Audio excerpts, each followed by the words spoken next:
kamo mga kabataan, amay kagiloy sa aton puloy-an. Bantayan ta ang salakyan sang pagidain, subong na lang ang kahigayunan. Mga manunudlo sang aton eskwela, manug pangabudlay kag mangunguma, ini panawagan sa inyo tanan, subong na lang ang kahigayunan.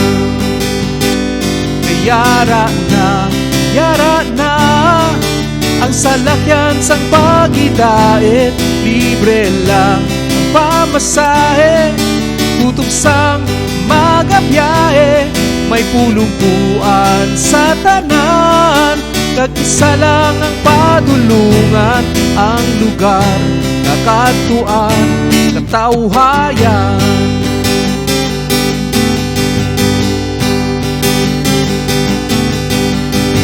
Mga alagad sang atong banwa, nagyaraman sa opisina,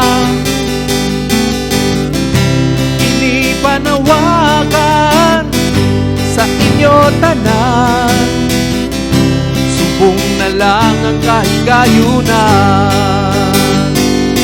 Yara na ang salakyan sang pagidait, libre lang ang pamasahe, kutob sang magabiyahe, may pulupuan sa tanan, kag isa lang ang padulungan, ang lugar nakatuan katawhayan.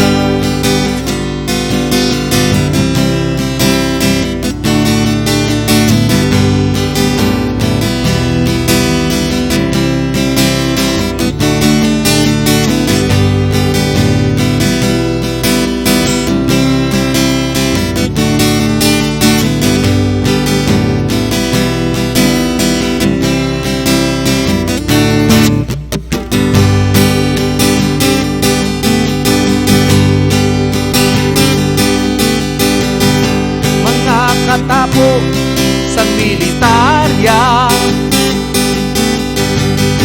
kahibon sa hublag sa bukid kag sa uma,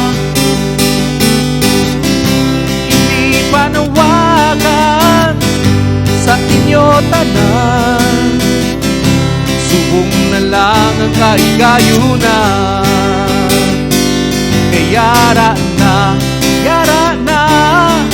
ang salakyan sang pagidait, libre lang ang pamasahe, kutob sang magabiyahe, may pulumpuan sa tanan, kag isa lang ang padulungan, ang lugar nakatuan katawhayan. Yara na ang salakyan sang pagidait, libre lang ang pamasahe, kutob sang magabiyahe, may pulupuan sa tanan, kag isa lang ang padulungan, ang lugar nakatuan katawhayan, ang lugar nakatuan katawhayan.